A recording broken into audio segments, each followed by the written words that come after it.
Imagine you're in a forest in mid-October. The air smells of wet bark and decaying leaves. Somewhere above, a branch snaps under its own weight. Amid the massive oak trees, older than everything around you, even the cities you've built, something glows. Thousands of white, dripping fingers cascading down a tree's wound like a frozen waterfall. It has neither a cap nor a stem. It looks like something that doesn't belong here. It just stands there, feeding off the final breath of a giant, slowly losing its battle for life. You've never seen anything like this before, and to be honest, you weren't supposed to. This is the lion's mane mushroom, the forest's most elegant yet most mysterious ghost. When most people imagine a mushroom, they picture something specific: a round cap, a slender stem, and perhaps gills underneath. The kind you chop up for your Sunday morning omelet, or the kind Mario jumps on to grow. But the lion's mane, Hericium erinaceus, is none of those things. Rather than a fungus, it resembles some strange creature a marine biologist might pull from the ocean. You know those long, feather-like spines that trail downward? Scientists call them teeth, but they look more like the mane of a white lion or the fur of an alien creature clinging to a tree in complete silence. Here's where people get this mushroom wrong. That white, thread-like structure you see isn't the organism itself. It's just the tip of the iceberg. The real lion's mane is actually invisible. It grows inside the wood beneath it, weaving its way through dead cells like a biological fiber optic network. It directs signals and nutrients through a system so precise it would leave a network engineer in awe. Those white extensions you see? They're the fruiting body, the fungus's show-off part. The real machine, however, is hidden. It works in the dark and is a massive recycler that breaks down wood at the molecular level. Let's talk about where lion's mane actually lives, because this is where things get really strange. This mushroom prefers dying trees like beech, oak, and maple. The moment a tree begins to lose its structural integrity, something in the air changes. A microscopic spore, smaller than the period at the end of this sentence, drifts in and settles on the bark. And it begins to run a program that has been active for over 350 million years. Yes, 350 million years. Fungi were already acting as this planet's scavengers before the first dinosaur had even hatched from its egg, and even before flowers existed on Earth. They were there even before trees as we know them had developed bark. While the first land animals were still trying to figure out how to breathe, fungi had already set the planet's decomposition engine in motion. Think about what that means. Lion's mane is neither a newcomer nor a guest on this planet. It is one of the true architects of the biosphere. It is such an ancient guardian that all other complex life forms on Earth arrived only after the system it helped build had already become fully functional. The fallen log on which it grows is not actually a grave, but an extremely automated and chemically advanced recycling facility where nothing is wasted, where carbon locked within the wood for decades is broken down, transformed, and returned to the soil to allow new life to begin. Without fungi like lion's mane performing this task, dead organic matter would simply accumulate.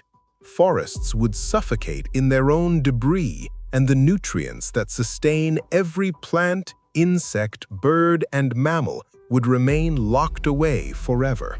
So when you look at the lion's mane growing on that dying oak, understand what you're actually seeing. You're looking at the engine that keeps the entire system running. Now let's get to the part that honestly sounds like science fiction. What modern medicine is trying to achieve in laboratories at a cost of billions of dollars, this mushroom accomplishes all on its own, quietly in the forest, rebuilding neurons. Lion's mane contains two compounds called hericium and erinaceus, and what these molecules do is something that until recently most neuroscientists would have called impossible. These molecules stimulate the production of nerve growth factor, or NGF, which tells our brain to call in the repair crew. NGF is essentially the body's instruction to build and maintain neurons. It tells your brain cells to grow, connect, and repair themselves.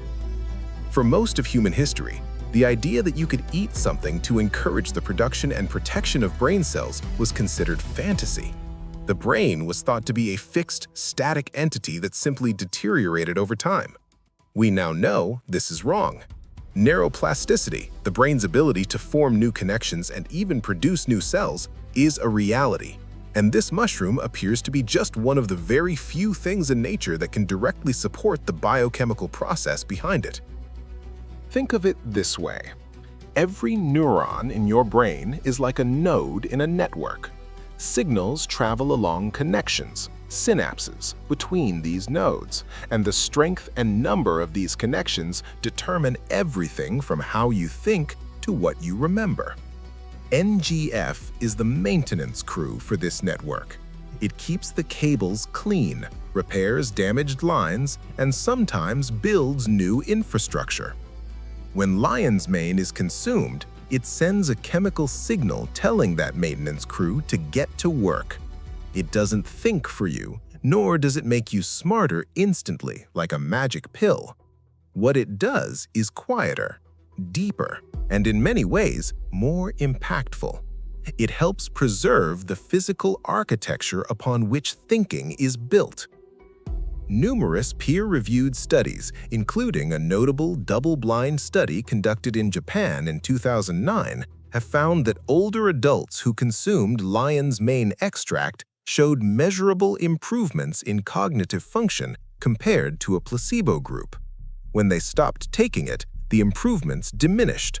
When they started again, the effects returned immediately. This is not a folk legend or a grandmother's remedy. It is a proven fungus that produces compounds interacting with the human nervous system in ways that pharmaceutical companies have spent billions of dollars trying to synthetically replicate. Compounds found on a dead tree in the forest. Let's go back to that waterfall structure for a moment, because those dangling spines aren't just decorative. Each of these feather-like spines is a spore dispersal system, and the engineering behind it is truly worth your attention.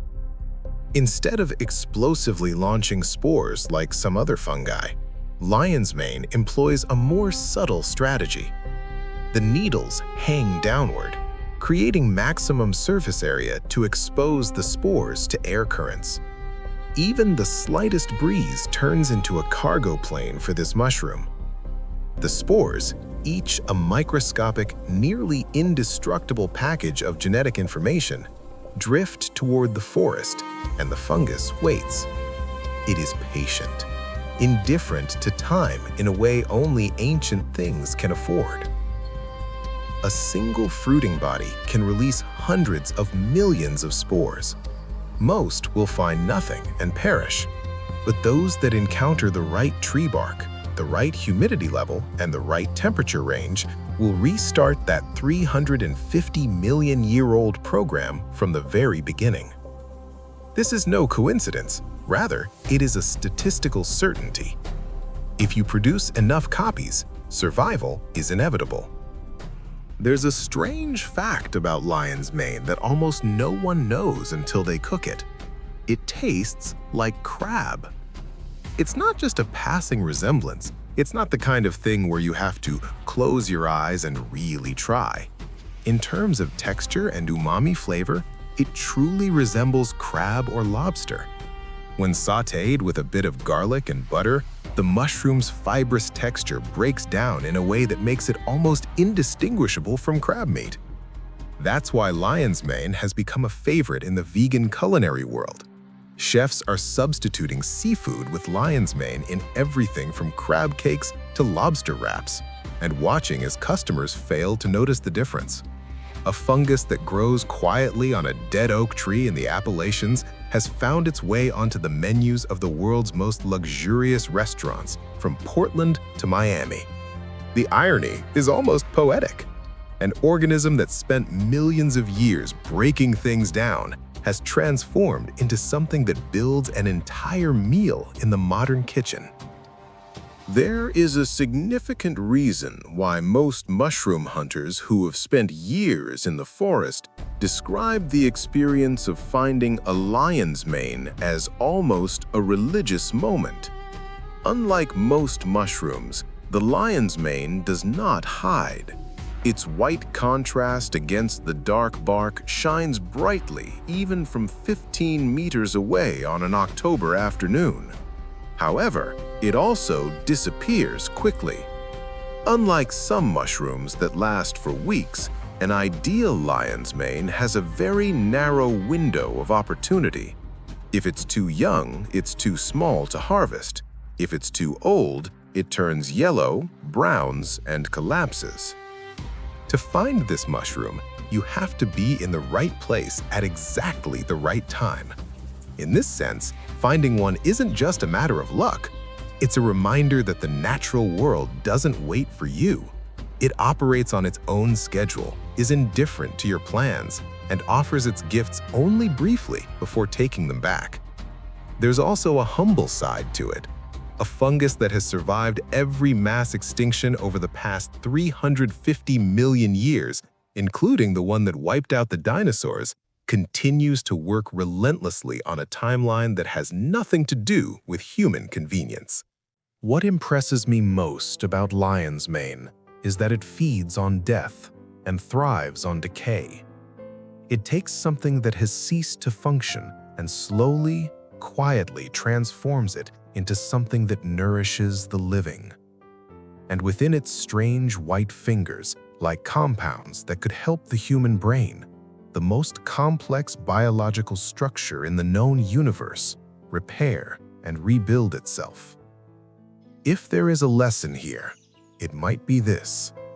The boundary between end and beginning is not as clear-cut as we imagine.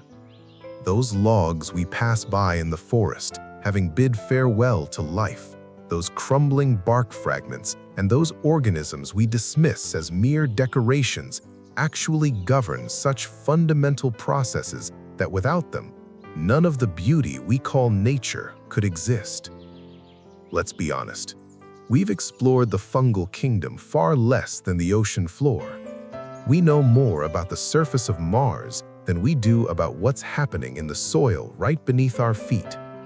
And in that unexplored darkness, organisms like the lion's mane have been running the same program patiently and flawlessly, uninterrupted, for far longer than humanity has even existed.